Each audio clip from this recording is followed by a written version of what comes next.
그래도 이 시골에 전라도 지방 가면 보리 논에다 놓은 보리를 많이 심더라고요. 그래서 이렇게 보리 타작을 하는데 보통 5월 달에 우리 찬송 참 우리 세상 노래도 있습니다만은 4월 달에 보리 냄새가 나고 5월 달에 밀리는 냄새가 난다 노래도 있습니다만은 어쨌든 맥주 감사절하면 이렇게 보리 맥자라서 보리 수수한 것을 감사해서 지나는 것이 맥주절입니다. 이것은 뭡니까? 비단 이 보리 타작뿐 아니라 열매를 주신 하나님께 감사한다. 우리가 열매가 없으면 먹고 살 수 없어요. 물론 뿌리도 열매는 열매고 풀만 먹어도 산다 하는 사람들이 있습니다. 그래서 뭡니까? 육식주의자가 아니라 채식주의자들이 또 있는 것도 알 수 있습니다만은 어쨌든 간에 우리 인류에게는 하나님께서 이렇게 먹을 양식을 주신 것에 대하여 감사한다. 그랬습니다. 오늘 본문 말씀에 이 포도나무에 대해서는 조금 맥주절하고는 좀 이렇게 관계가 없는 이야기 같습니다만 그래도 열매라고 하는 데에서는 열매를 거둔다, 열매를 맺는다 하는 데에 대해서는 좀 연관을 지어보고자 하는 겁니다. 이 세상에서 가장 인기 있는 열매가 뭘까? 나무 열매가 뭘까? 그건 다 아는 얘기입니다. 사과나무, 배나무, 감나무, 복숭아, 이런 거 여러 가지 있습니다만은 그런 것들은 어떤 지역적인 한계가 있습니다. 지역적인 한계가 있어요. 근데 이 포도는 지역적 한계가 없는 것 같아요. 그렇죠? 이 전 세계적으로 이 포도 모르는 사람이 없어요. 감하면 모르는 사람이 많아요. 사과해도 모르는 사람들이 있어요. 아마 아프리카 사람들 사과, 애플, 물론 알긴 하겠습니다만 시베리아에 있는 사람들이 그 사과나무 봤겠어요? 사과나무 못 봤어요. 시베리아, 러시아 쪽에 있는 사람들 사과나무 못 봤어요. 추운 지방이니까 사과가 안 되니까 너무 추워도. 물론 포도도 너무 추다는 그래도 포도는 어느 정도 그 근처에 다 분포되어 있는 걸 아셨습니다. 동서고금을 막론하고 이 포도는 즐겨 먹고 마시고 하는 거다. 그렇죠? 이 포도는 아주 모든 인류가 다 알아요. 전 세계적으로 와인하면 모르는 사람이 있겠어요? 다 와인 한 잔 안 마셔본 사람도 많이 있겠습니다만은 와인하면 다 압니다. 건포도 다 압니다. 그렇죠? 건포도 빵을 만드는데 건포도 다 들어가잖아요. 포도주, 포도주스 성찬식 할 때 교회는 다 포도주를 한다 이 말이죠. 그렇죠? 와인을 알아 포도주를 하잖아요. 그러니까 이 동서고금을 막론하고 포도에 대하여 모르는 사람은 없다. 이거 포도가 귀한 것이다. 인류 최초의 선악과 나무 말고 포도나무가 먼저 나와요. 또 그죠? 왜요?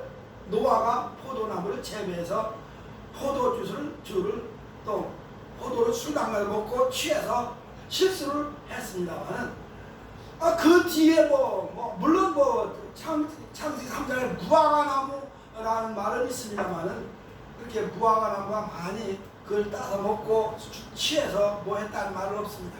근데 이 포도에 대한 거는 창세기에서부터 계속해서 뭡니까? 요한계시록에까지 이 포도에 대한 언급은 상당히 많이 할애하고 있는 걸 볼 수가 있습니다. 그만큼 포도나무가 귀하다는 것을 알 수가 있습니다.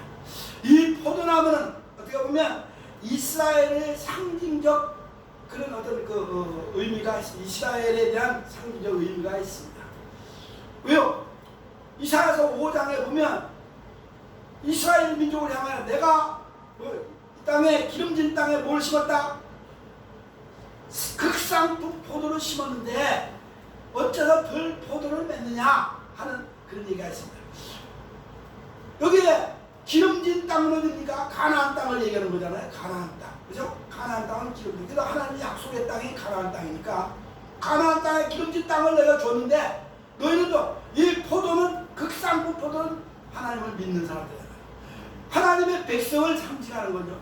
그런데 너희가 내 뜻대로 살지 않고 그 기름진 땅에 내가 주었건만 너희는 그 쌍품으로 내가 땅에 심었는데 어찌하여 덜 포도를 맺느냐 하는 하나님의 이 한탄하시는 말씀을 우리가 볼 수가 있습니다.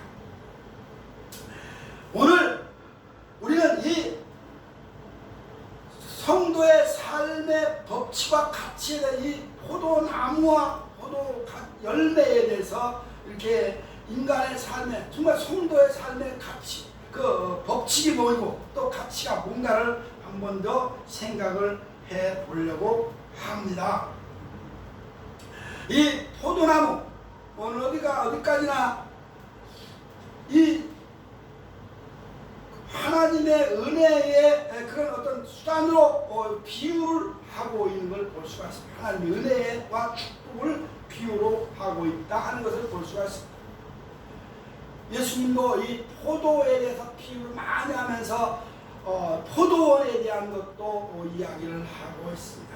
포도원에 대해서 이렇게 인부들에게 농부들에게 그 일꾼들에게 이 페이를 주는데 한 일당을 주는데 공정하게 줬다. 아침에 온 자나 저녁 때나 온 자나 공정하게 줬다. 한 그것으로 또 이렇게 비유적인 이야기를 하고 있는 것을 보게 되는 겁니다. 어쨌든 오늘 이 포도나무 포도원에 대한 포도원의 그 포도원 주인은 하나님이시고 예수는 포도나무고 너희는 가지다. 이렇게 우리에게 세부적으로 우리 나눠서 가르쳐주고 있는데요. 한마디로 이 인간의 성도들의 오늘 이 하나님께서 심겨진 포도원, 포도나무의 그 가지, 열매 이런 것은 우리 하나님의 선택된 하나님의 자녀들의 삶이 어떻게 되느냐, 어떻게 살아야 되느냐, 또 그 살면서 어떤 열매를 맺을 때 어떤 가치가 있느냐 하는 것을 우리에게 교훈으로 보여주고 있다고 하는 것을 말씀을 드리게 되는 겁니다. 먼저 이 포도나무에 대해서 나무를 통해서 우리가 얻을 수 있는 교훈은 뭐냐? 이 포도나무의 그 얻을 교훈은 하나님의 은혜 안에 있는 삶을 우리가 여기서 그 교훈을 얻을 수 있다 하는 겁니다. 포도원, 포도나무, 포도가지 거기에 붙어 있어야 열매를 맺는다. 그래서 예수님은 이 하나님의 은혜, 이 포도원이나 나무나 포도나무나 가지 이런 것은 다 하나님의 은혜 안에 있는 것을 상징적으로 보여주고 있는 것이다. 그렇게 말씀을 드리는 거죠. 그러므로 우리 성도들은 이 하나님의 그 포도원에 있을 때 지금 포도원은 어디로 상징하겠습니까? 하나님의 교회를 말할까요? 그렇죠? 천국을 말하기도 하지만 하나님의 교회를 말한다. 하나님의 교회 안에서 예수 안에 붙어 있는 사람들은 성도들을 가르쳐 주지 않겠어요? 그러니까 이 하나님의 은혜 가운데 있는 사람들, 하나님의 복을 받아서 많은 열매를 맺을 수 있는 사람들 누구냐? 하나님의 교회에 있는 사람들이에요. 하나님의 성전 안에 있는 사람들이야말로 아름다운 은혜를 받을 수 있다. 풍성한 은혜를 누릴 수 있다 하는 것을 여기서 우리에게 가르쳐주고 있다고 하는 그런 겁니다. 근데 이 하나님의 은혜 안에 있는 사람, 하나님의 성전 교회 안에 있는 사람들 중에서도 어떤 사람이 되냐? 품질이 좋은 나무가 된다. 품질. 그래서 극상품이 돼야 된다는 거죠. 교회에 와도 품질이 안 되면 안 되는 거예요. 인격적으로 안 되면 안 되잖아요. 품질이 좋다는 말, 인격적으로 신앙으로 완전히 거듭나고 변화되고 말씀 진리안에 거기에 거하는 그런 사람들은 품질 좋은 성도라고 볼 수가 있다는 거예요. 마트에 가도요, 그 상품도 각 상품을 쭉 지내는데 아주 고급 상품이 있는 거 아니에요, 그렇죠? 아니 뭐 품질 나쁜 건 아닌데 그 이렇게 등급이 있더라고요. 등급, 그렇죠? 등급이 있어야 돼요. 아, 소고기도 뭐 등급이 있다고, 돼지고기 등급이 있다고 그러는데 왜요? 그 뭡니까 그 이름 없는 뭡니까 그 과자라든지 빵이라든지 뭐 이렇게 라면 같은 것도 있지 않습니까? 노브랜드라고. 브랜드는 좀 이름 있는 고급 제품이야. 노브랜드 이런 건 좀 질이 낮다 해가지고 뭐 질이 나면 너무 똑같은 건데 그래도 값이 절반 값도 안 되더라고. 그러니까 라면도 보니까 뭐 무슨 이게 농심 라면 같은 건 4천 5천 원 5개짜리 하는데 뭐 노브랜드 라면을 보니까 나도 가끔 하다 보니까 2,000원당 2,000원 1,100 얼마가 2,000원인가 그래요. 예? 절반 값밖에 안 되는 거예요. 그래도 그거 못하고 탈나는 거 아니잖아요. 네. 그러니까 아니 이만큼 이렇게 그 한 마트 안에도 이게 품질의 차이가 있다 하는데 교회 안에도 성도들 간에도 뭐 품질이라면 좀 그렇고 인격적으로 차이가 있다는, 은혜의 차이가 있다는, 믿음의 차이가 있다는. 그러니까 하나님의 은혜 안에 교회 안에 있는 사람들이 믿음이 충만하고 하나님의 말씀에 바로 서고 진리 안에 거하는 사람들은 극상품 포도나무처럼 아름다운 열매를 맺을 수 있다. 그런 겁니다. 예수님께서 마태복음 7장에 보니까 그랬잖아요. 좋은 나무에서 좋은 열매를 맺지 않으면 안 된다. 그렇죠? 좋은 나무인데 좋은 나무에 붙어서 좋은 열매를 맺었는데 나쁜 열매를 맺으면 찌워서 불에 듭니다. 그러니까 우리 교회 안에 있어도 포도원 하나님의 성전 안에 있어도 극상품 포도나무 가지가 돼서 아름다운 열매를 맺어야 되는데 그렇지 않으면 안 된다 하는 것을 예수님께서 교훈으로 우리에게 가르쳐주고 있다는 것을 잊어서는 안 되겠다 하는 그런 말. 극상품 포도, 우리는 극상품 포도나무가 되어야 됩니다. 할렐루야. 이 은혜 안에 있는 하나님의 은혜 안에 있는 이 포도나무, 은혜 안에 있는 것은 어떻습니까? 반드시 가지에 붙어 있어야 된다. 그래서 가지에 극상품의 신앙인이 되어야 할 뿐 아니라 가지에 붙어 있어야 된다. 가지에 붙어 있다는 것은 예수님을 딱 붙잡고 살아야 되는 거죠. 뭐 껌딱지라는 말이 있습니다. 껌딱지. 그냥 우리 집에 강아지가 있는데 내가 뭐 먹을 때마다 꼭 여기 앞에서 앉아있어 가지고 저 많이 치다봐요. 아니 고개가 빠지고 그거 먹으면 불쌍해가지고 안 들어서 내가 먹을 거 주면 난리가 날 거예요. 왜 주냐고. 근데 눈을 똑바로 쳐다보고 딱 고개를 쳐다보고 있습니다. 밥 먹을 때 마찬가지로 우리도 뭐 이거 무슨 일이 난다. 하나님만 바라보고 살아야 되잖아요. 그렇죠? 하나님에게 딱 붙어서 사는 사람에게 은혜가 있다 이 말이죠. 하나님이 없으면 못 살아. 하나님 예수님이 아니면 난 죽는다. 뭐 찬송가로 예수 없으면 뭐 못 살아요. 뭐 찬송가 있습니다만은 예수로 나의 구주 삼고 예수로만 사는, 예수 안에 있는 사람, 내 안에 예수가 있고 예수 안에 내가 있다. 그죠? 그런 삶이 예수 안에 붙어 있는 삶이다. 그런 사람은 포도나무에, 그 좋은 나무에, 극상품 나무에 붙어 있는 가지가 돼서 아름다운 열매를 맺을 수 있다고 하는 겁니다. 그러니까 오늘 여기에 나무에 붙어 있으라는 말이 성경의 본문에 있어요. 그러니까 4절에서 3절에 보니까 나무에 붙어 있어서 열매를 맺지 않는다 하는데 우리는 예수 안에 다 붙어 사는 삶이 된다. 그러니까 사상가들이 어땠어? 사상가들. 공산주의 사상가들 건드리기만 하면 빨리 공산주의 사상이 나오잖아요. 그렇죠? 예수 믿는 사람도 신앙의 예수 그리스도의 크리스찬이라고 하는 어떤 사상가라고 할 수 있는데 그들이 말만 하면 예수가 나와야지 엉뚱을 하면 안 되잖아요. 그렇죠? 우리 입에서 예수 외에 다른 거, 찬송 외에 다른 거 나오면 유행가도 가끔 하는 사람이 있는, 저도 어떤 때는 그런 나옵니다만은 그런 것은 원치 않.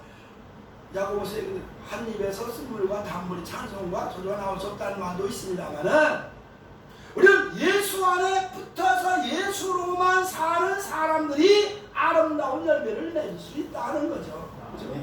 이거 교회 와도 아무리 예수 믿는다고 교회 다닌다고 해도 아름다운 열매를 맺지 않고 썩은 열매를 맺으면 그거는 잘라서 버림을 받을 수밖에 없지 않느냐 하는 겁니다. 뿐만 아니라 진액을 빨아먹어야 돼요. 진액. 가지에 붙어 있어서 이 가지는 원통 나무에 붙어 있어야 진액을 빨아먹게, 영양분을 빨아먹게, 영양소. 영양분을 진한 공급받는 삶이 그게 그 나무는 진짜 가지가 올바른 가지가 되고 그 가지에서 탐스러운 열매를 맺을 수 있다 하는 겁니다. 나무는 튼튼한데 가지가 현찮다. 가지가 좀 뭐 이상하게 어디가 부러져 있거나 벌레가 먹었거나 그런 나무들은 잘라줘라. 우리 그 과수하는 사람을 보면 가을입니까? 가을에 이 전지해 주나요? 다 딴 다음에 왜? 봄에 좋은 탐스러운 그 순이 나와서 꽃이 피고 열매를 맺으라고 그러잖아요. 그리고 또 요즘에 사과도 그럴 겁니다. 사과 같은 거, 배 같은 거 다 우리 과수하는 목사님 열매 따내잖아요. 솎아내잖아요. 그렇죠? 뭐 몇 개가 열면 거기서 한두 개만 내고 다 따내요. 왜요? 탐스러운 거예요. 근데 따낼 때 좋은 거 따내지 않고 조금 뭔가 모자란 거 따낸다는 말이죠. 그렇죠? 안 그럽니까? 그러니까 그런 나무의 열매들도 진액을 어느 것이 잘 빨아먹느냐. 그러니까 그 전에 시골에서 돼지를 키우면 돼지 새끼 몇 마리가 8마리 10마리 그렇게 낳잖아요. 그러면 뭐 욕심 많은 것들은 막 젖을 먹어가지고 살이 찌는데 좀 비리비리한 건 젖을 못 먹어가지고 치여가지고 그죠? 제일 못 크는 것도 있어요. 근데 뭐 사람들은 문열이라고 그러는데 문열이 하여튼 비리비리한 거예요. 그분가 토끼 새끼도 그러고 뭐 다 그렇습니다만 사람도 그래. 욕심만 잘 먹는 사람, 안 가리고 잘 먹는 사람은 건강한데 어려서부터 그냥 이것저것 가리고 입맛이 까다로운 사람은 성장 과정에서도 못한다 이 말이죠. 신앙도 마찬가지 아닙니까? 예수 안에서 교회 안에 다녀도 은혜를 받고 하나님의 말씀을 계속해서 먹고 마시고 이런 사람들은 은혜가 충만한데 신앙생활 교회 와도 비리비리한 사람도 있다는 말이죠. 그런 사람은 얼마 후에 떨어져 나가잖아요. 요한계시록을 보니까 태풍이 불 때 선과일이 떨어질 것이다 한 말이에요. 태풍이 세게 부니까 8월 9월 달에 태풍 올 텐데 아마 그때 과일나무 과일 떨어질 수도 있습니다. 근데 그래도 끝까지 남아서 10월 빨갛게 익을 때까지 수확할 때까지 나무 붙어있는 건 태풍이 불어도 비가 억수같이 와도 끝까지 나무에 붙어서 거름을 잘 빨아먹은 그 영양분을 잘 빨아먹은 과일은 그대로 붙어있잖아요. 신기한 겁니다. 그건 가치가 있는 거죠. 그만큼 오늘 예수님께서 하신 말씀이 그거거든요. 가지에 붙어있지 않으면 안 된다. 붙어있으란 말은 그 원뿌리게 줄기에서 흡수하는 자양분, 영양분을 잘 받아 먹어야 흡수해야 아름다운 열매를 맺지 않겠냐 하는 이 말씀을 우리에게 전해주고 있다 하는 것을 보게 되는 겁니다. 뿐만 아니라 이 열매를 맺는 가지는 어떻습니까? 가지는 끊임없는 어떤 인내심이 있어야 된다. 인내심. 아까 얘기했습니다. 금방 얘기했습니다. 가진 풍파가 다 불어닥쳐도 그 나무는 어떻게든지 바람에 흔들리기라도 부러지지 않는 그런 나무 가지가 될 때 열매가 거기에 맺혀 있는 것이다. 그런 거죠. 우리 예수 믿는 사람들은 교회 다녀도 풍파가 하면 떨어져 나가는 사람 있잖아요. 그렇죠? 시험을 받고 별것도 아닌데 시험 당했다고 교회 안 나오는 사람도 있습니다. 신앙생활 안 하는 사람 얼마나 많아요. 우리 시골에도 보니까 교회가 처음에 들어갈 때 막 예수 믿고 막 성경 운동 일이라고 막 그러니까 젊은 청년들이 막 수십 명이 와서 다 교회 다니고 은혜 받고 방언하고 막 그러더니 아이고 어떻게 신앙생활 주일날도 시골에서 농사 짓는다고 일을 못나 교회 한 번 빠져도 사람들은 결국 다 떨어져나고 몇 사람만 남은 거예요. 몇 사람만. 우리 고향은 몇 사람 남은 사람은 거의 다 목사들. 참 희한하죠. 몇 사람 남아가지고 신앙생활 지킨 사람은요 도시하고 목사 되는 사람들. 근데 그보다 이단에 빠진 사람이 없는가? 아니면 아예 교회를 안 나오는 사람이 있는가 하면 별 사람 다 있더라고요. 그러니까 어떤 어려움이 있어도 끝까지 주일 지키고 교회 다니고 신앙생활 잘하는 사람은 은혜를 받고 아름다운 열매를 풍성히 맺는데 그렇지 않으면 그냥 푸른 낙엽처럼 여름에 그냥 소낙비에 쏠 때 떨어지는 것처럼 홍수가 될 때 쓸려나가는 것처럼 그렇게 되어버린다 이 말이죠.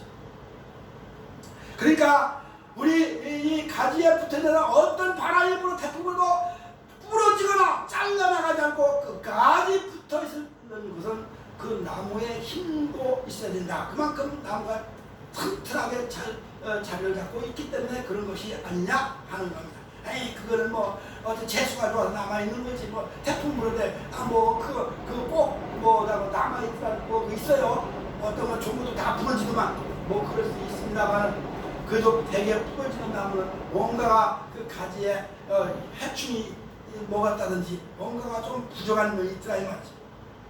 그러니까 여기는 뭡니까? 어떤 경우에도 하나님을 떠나서 주님을 떠나서 살면 아름다운 열매를 맺을 수 없다 하는 것을 여기서 가르쳐주고 있는 거죠. 교회 아무리 다녀도 진리에서 떠나 있으면, 하나님의 은혜에서 떨어져 나가 있으면 그거는 아름다운 열매를 맺을 수 없지 않느냐 하는 것을 여기서 가르쳐주고 있는 겁니다. 아니, 교회 열심히 다니는데 뭐 진리에 떠난 거예요? 교회 열심히 다니는 사람, 교회 계속 나가는 사람은 은혜 충만한 거예요. 사실 그렇다고 볼 수는 없어요. 그렇죠? 교회를 아무리 다녀도 기도 많이 해야 되고 뭔가 하나님의 말씀을 계속 뭐 양식 아침 저녁 점심 이렇게 새끼 먹듯이 말씀으로 계속 자기 양식을 삼는 사람만이 하나님의 은혜 안에 붙어있는 사람이 되는 거다. 이렇게 말씀을 드릴 수가 있는 겁니다. 그러니까 예수님께서 붙어있으라 하는 말은 그거 아니에요? 붙어있으라 하는 말은 내 안에 붙어있어야 된다 하는 말은 나와 함께 해야 돼. 이 말은 내가 공급하지는 그 진리의 말씀으로 늘 충만하고 은혜로 충만해야 된다 하는 것을 가르쳐주고 있는 겁니다. 뿐만 아니라 예수님의 사랑 안에 거하는 거다. 진리 안에도 거할 뿐 아니라 예수 안에 사랑 안에 거해야 된다. 그러니까 예수 안에 사랑 안에 거하는 건 뭐? 서로 사랑하는 거죠. 뭐 우리가 참 말은 잘합니다만 저도 나가서도 말은 사랑해야 돼. 서로 사랑하라 했다가 사랑해야 된다. 근데 그게 안 돼요. 서로 미워하고 말이죠. 시기하고 질투하고 그러잖아요. 이게 참 말은 쉬운데 그게 안 되는 거. 그러니까 우리가 진리 안에 바로 서지 못하니까 서로 싸우고 물고 뜯고 허물을 드러내는 거란 말이죠. 제가 그것도 준비했습니다만 비판하지 마라. 그렇죠? 비판은 건전한 비판은 강하나 비방하지 마라. 비방. 그러니까 이 사탄이가 원래 사도행전 창세기 3장에서 누가 먼저 하나님을 비방했냐면 사탄이 비방했어요. 그렇죠? 사탄이가 비방을 한 거야. 야! 너 왜 무화과 하나 생명과식 먹지 말라 하냐? 선악과 먹지 말라 했냐? 하나님 먹으면 죽는데. 야, 그러지 마라. 네가 하나님같이 될까봐. 그러니까 너 먹어도 괜찮아. 이 사탄이가 하나님을 비방한 거예요. 사실. 그렇죠? 내가 그것도 이제 설교하려고 그런 해놨습니다만, 비난은 그냥 건전한 비난은 그냥 평가하는 정도는 괜찮은데, 비방을 그냥 지난 주간에 우리가 미리암이 비방을 해서 하나님 앞에 징계를 받았다 했는데, 비난과 비방은 또 차이가 있거든요. 그러니까 예수님은 비판하지 마라. 비방 아마 다른 게가 있는 것 같아요. 어쨌든 간에 예수 안에 있는 사람, 그래서 주님의 사랑 안에 있는 사람은 서로 비난도 안 하고 비판도 안 하고, 그렇죠? 비방도 더구나 비방은 안 한다 이 말이죠. 뭐 그냥 비난하세요. 아이고 학자이 뭐 그러냐고 안 되는 거야. 뭐 목사 뭐 아이고 뭐 어쩌고 잘난 척하고 비난은 할 수 있었는데 비방하면 안 되나 뒤다니. 그렇죠? 건전한 비난은 우리가 봐줄 수 있지만 그냥 비방까지는 가면 안 된다는 것을 얘기해요. 그러면 사랑이 없기 때문에 비방하는 거예요. 그리스도의 사랑이 있으면 감사하고, 사랑은 허다한 죄를 어떻게 한다? 덮는다. 허물을 덮는다는데 허물을 아예 덮기는 그냥 놔두기는 그냥 들춰내가지고 다 끄집어내잖아요. 이 예수 안에 은혜 안에 있어야 된다는 말은 이렇게 우리가 늘 우리가 어떤 흔들림이 없을 말은 우리 또 인내하고 견고했는 말은 비난하고 비판하지 말고 우리가 서로 사랑 안에 있을 때 흔들림이 없다 하는 겁니다. 뭐 그래서 사랑을 가지고 사는데 뭐 흔들림이 있겠어요? 예를 들어 아가페적인 사랑이죠. 사랑은 자기 시작하는 사랑이 있는데 남을 비판할 그런 게 생각조차도 나지 않지. 그냥 다 좋은 거야. 그래. 또 너무 다 좋아. 너 함부로만 나보는데 그래도 바보가 돼도 그냥 너도 좋고 나도 좋아야 되는 게 사랑인데, 그렇죠? 근데 그것도 사람들이 그것도 또 이상하게 보는 경향도 없잖아. 있는데요. 어쨌든 간에 그리스도의 사랑 안에 있는 사람이 우리가 어떤 어려움 한란이 와도 이길 수 있는 아름다운 열매를 맺을 수 있다는 것을 여기서 찾아보게 된다는 거예요. 본문에도 여기 그런 얘기가 또 사랑이라는 말이 단어가 나오니까 15장에 말씀을 드리는 겁니다. 뿐만 아니라 어떤 이 사람은 뭐요? 이웃에 유익을 주는 삶이 되어야 되는 것이다. 어떤 고난 역경이 와도 환난에 흔들리지 않는 그 신앙은 남에게 유익을 주며 사는 거다. 포도나무에 붙어있는 가지에서 포도가 아름다운 포도가 열릴 때 그 포도나무 자체가 유익한 건 없어요. 그렇죠?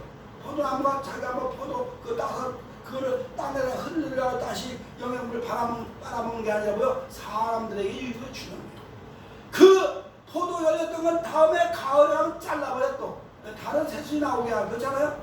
아이고 내내 열매를 맺어놨는데 왜 나를 자르냐? 불평불만할 수 있는데 우리가 늘 가지치기를 하듯이 우리는 그 남에게 유익을 주면 그것으로 끝나는 거지 내가 자랑해서는 안 되는 거 아닙니까? 그러니까 이 포도나무에 열매를 맺자 좋은 열매를 맺어라 하는 말은 남에게 유익을 주는 삶이 돼야 돼 하는 것을 여기서 얘기하는 거죠. 그러니까 사람들은 보통 자기 유익을 위해 살려고 내가 이래야 내가 뭐 출세하고 내가 뭐하고 자기 유익을 위해 살잖아요. 우리는 이웃을 위해서 섬기는 마음으로 유익을 주는 삶이 된다. 그래서 이건 여담입니다. 간증도 아니고 여담입니다. 내가 몇 년 전에 미국 갈 때 얘기를 했나요? 한때 초대를 받아서 나이 많은 분들이 미국인들하고 국민들하고 결혼해서 국제 결혼한 분들이 초대를 해서 가는데 뭘 가지고 가야지? 가져갈 게 없어요. 뭐 선물을 해. 그래서 멸치를 좀 중부시장 가서 마른 멸치 사갖고 왔잖아요. 그래서 내가 배낭을 짊어지고 가방을 들고 갔더니 아니 그 배낭에 뭘 짊어지고 왔냐? 아무것도 그리고 멸치를 아이고 지금도 그래서 문자가 왔어요. 목사님께서 그 먼 데서 그 멸치를 한국의 멸치를 가지고 온 게 지금도 계속 머리에 눈에 선하고 기억에 있지 않은데 그래서 고맙다는 아이고 아니 별것도 아니고 뭐 중부시장 가면 한 포에 뭐 2, 3만 원밖에 안 되는데 좋은 거 해봐 3만 원 다섯 포 사갖고 15만원밖에 안 되잖아요. 그거 사갖고 하는데 한 10명인가 나누니까 조금씩 요밖에 안 되는 거야. 그런데 야 한국에서 오는 목사들 중에 이런 걸 가지고 오는 목사는 처음 봤다는 거야. 누가 목사가 더군다나 학장이라고 뭐 그것은 총장이라고 아이고 그 목사님이 이런 걸 가지고 오냐고. 아니 아무것도 아닌데 별것도 아닌데 그렇잖아. 별것도 아닌데 그것도 저들에게 신앙에 유익이 됐나 보다. 그죠? 신앙에 뭔가 돈이 됐나 보다. 감사하잖아요. 그러니까 또 올해는 거야. 또 내년 가을에 또 와서 뭐 아르헨티나까지 가다가 그래. 그거 멸치 한 주먹 사다 줬다 가지고 거기서 20일 또 3주 동안 그냥 먹여주고 재워주고 그냥 다 그걸 시켰잖아요. 야 멸치 그 몇 봉지 사갖고 간 게 그냥 3주 동안에 먹여주고 재워주고 다 어디 구경시켜주고 어디 예배 드려주고 다 그러고 올 때 비행기 그러니까 너무 또 그래. 감사하죠. 그러니까 그것도 신앙에 그들에게 유익이 됐다고 내가 도움이 됐다고 하면 그거 감사하는 거 아니겠습니까? 뭐 다른 거 없는 거예요. 그래 사랑이고 나는 그래 그냥 사랑하는 마음으로 나를 초청했으니 감사하는 마음으로 그렇잖아요. 뭐 내 자랑이 아닌데 이건 뭐 우리는 아무것도 아닌 거 가지고도 감사하죠. 아무것도 아닌 거 가지고도 그리스도의 사랑이 여기서 그들이 느끼게 하는 거, 이게 일리기 주는 삶이 아니겠느냐 하는 것을 위해서 말씀을 드리는 겁니다.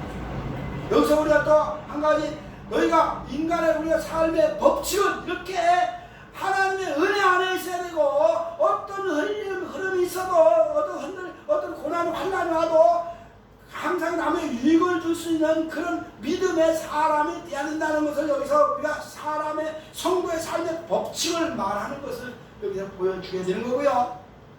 그럼 성도의 삶의 가치가 뭐냐? 삶의 가치가 뭐냐? 그 삶의 가치는 이렇게 아름다운 열매를 맺음으로 인해서 예수 안에 붙들고 신앙 은혜 안에 있으므로 심령이 깨끗해지는 것이다. 심령이 깨끗해지는, 오늘 본문에 너가 깨끗해졌느니라는 말이 2절에 있어요. 보니까 성경 본문에 깨끗해졌느니라 하는 말씀. 우리의 마음이 심령 3절에 너희는 내가 일러준 말로 이미 깨끗하여졌다 하는 말씀이다. 하나님의 은혜 안에 있는 포도나무같이 포도나무의 가지처럼 붙어있고 하나님의 은혜에 살면 이미 너희는 깨끗해졌다 하는 것을. 그러니까 우리 예수 믿는 사람은요, 진리 가운데 거하면 심령이 깨끗하다. 그죠? 마음이 청결한 자는 뭐요? 하나님을 볼 것이요 저희 천국이 저희 것이라 그랬거든요. 그러니까 우리 예수 믿는 사람들은 하나님의 은혜 안에 있고 하나님의 성전 안에 이 포도원 성전 안에 또 하나님의 은혜 안에 예수 그리스도를 꽉 붙잡고 사는 그 믿음의 사람들은 심령이 깨끗해질 수밖에 없다는 것을 여기서 얘기하는 거죠. 그러니까 교회 와도 이 믿음 안에 하나님 은혜 안에 있지 않냐면 심령이 더러워질 수 있는 거예요. 그죠? 항상 우리는 세상에 나가면 심령이 더러워지는 거예요. 그렇잖아요. 사람들이고 뭐 접촉하다 보면 더러울 수밖에 없어요. 이런 생각 저런 생각 잡된 생각 때문에 다 찌르고 더러워지는데, 교회 안에서 하나님의 은혜를 받음으로 인해서 우리 심령이 더 깨끗하게 청결함을 받게 된다는 것을 우리는 본문을 통해서 또 찾아보게 된다는 얘기입니다. 그러니까 교회 왜 가냐? 그까지 뭐 매일 뭐 교회 가서 뭐 하냐? 교회 가서 기도 한마디 하잖아요. 그렇죠? 이런 기도, 내가 죄인입니다. 죄 진 것도 없는데 뭘 죄인이야. 나 오늘 생각하고 삶이 아침부터 저녁까지 지면서 또 살면서 뭐 이런 생각 저런 잡된 생각도 하고 사람들하고 말 한마디 하다가도 불쾌한 말을 하고 다 죄잖아요. 그렇죠? 이런 거 그냥 기도함으로써 깨끗함을 용서를 받는 거예요. 예수님께서 목욕을 한 번 한 사람은 뭐라 했어요? 발만 씻으면 된다 하는 말씀을 한 것처럼, 그렇죠? 우리가 늘 하나님부터 용서받은, 회개함으로 용서받은 사람들은 늘 매일매일 우리가 죄를 자복하고 함으로써 용서를 받게 되는 것이다. 깨끗함을 받는 것이다. 그러므로 너희는 이미 깨끗했다 하는 거죠. 우리의 심령이 깨끗함을 받는 것이 포도나무 가지에 붙어있는 열매 맺는 삶의 그 가치관이라 이 말이야. 가치관. 그러니까 이미 깨끗해서가 열매도 깨끗한 것을 더 아주, 그죠? 포도에 대한 건 할 말 참 많은 것 같아요. 성경에 포도, 우리 믿는 사람은 그냥 가나안 땅에 심겨진 하나님의 거룩한 은혜 안에, 하나님 성전 안에 있는 그 은혜 안에 사는 사람은 어떤 열매가 얼마만큼 탐스럽고 축복이 넘치느냐. 가나안 땅 정탐꾼이 가보니까 나무가 포도나무 가지를 하나가 한 손에 달린 가지를 빼가지고 두 사람이 밀고 왔잖아요. 얼마나 가지가 몸이 크느냐. 그걸 볼 때 하나님의 은혜와 축복이 넘치는 삶이다 하는 것을 여기서 보여주고 있는 거죠. 뿐만 아니라 이미 이 사람들은 형통의 삶을 누리게 되는 것이다 그런 겁니다. 형통의. 본문 7절에 보니까 너희가 내 안에 거하고 내 말이 너희 안에 거하면 무엇이든지 원하는 대로 구하라. 그리하면 이루리라. 무엇든지 구해, 뭐든지 기도해, 그러면 이루어질 거야 하는 겁니다. 예수 믿고 주 안에 있는 사람은 주님과 더불어 사는 접붙임을 받고 진행을 바라고 진리 안에 거하는 사람은 무엇이든지 구하면 이루어진다. 말은 뭐요? 형통한다는 만사형통하려. 만사형통하려 찬송도 있잖아요. 그렇죠? 왜? 누굽니까? 요셉이 그 삶이 형통하였더라. 그랬어요.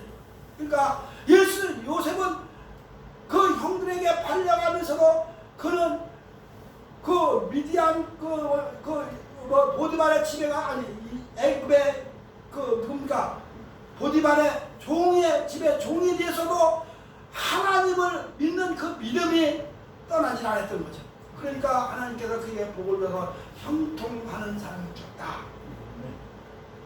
예수 믿는 사람은요 형통의 복을 받는데요. 그죠?